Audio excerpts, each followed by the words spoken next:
distributed to flood victims from outdoor kitchens, and carloads of warm clothes and bedding are rushed to shivering refugees from WPA sewing rooms in many states.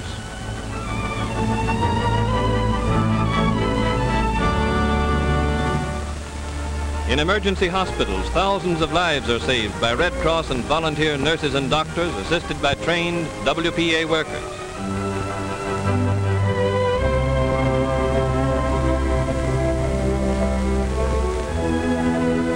For hundreds of miles along the flood area, the WPA supplies the shock troops that hold the river within man-made walls. Levee workers transport material by hand, by truck, by boat.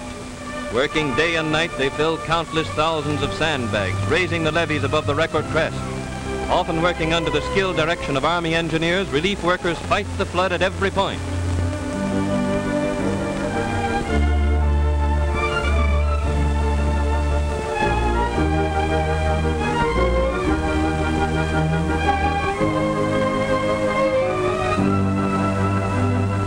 The people of the flood area will not soon forget the courage of these heroic workers, for Administrator Harry Hopkins heard their praise along the full route of his inspection trip as head of the President's Committee.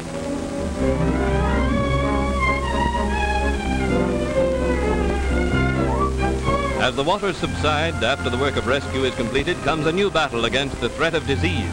The wreckage and debris left by the flood must be quickly removed.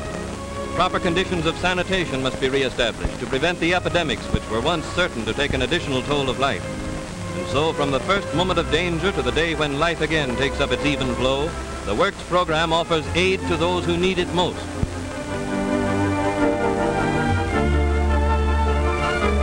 The roaring waters that bring disaster to fertile valleys have a terrible rival in the drought which has afflicted thousands of square miles of our western plains. Ruin and famine come in the wake of the hot, dry winds which tear the rich soil from the grassroots. Here again, the shock troops of disaster marshal their forces against devastation. Dust, once the valuable topsoil of the farm country, is now carried in whirling clouds, choking and blinding people and livestock, rolling on higher, wider, and blacker until the land itself, upon which everything else depends, the land it took nature 100 years to the inch to build up, is blowing away.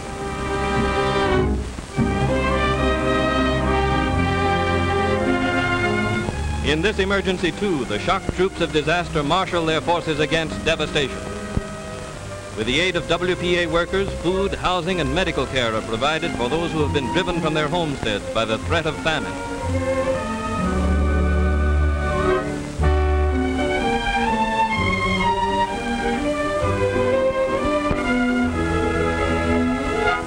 There is great immediate danger from inflammation of eyes, throats, and lungs tortured by dust. Expert clinical care for children and adults is provided to minimize the danger to life and health.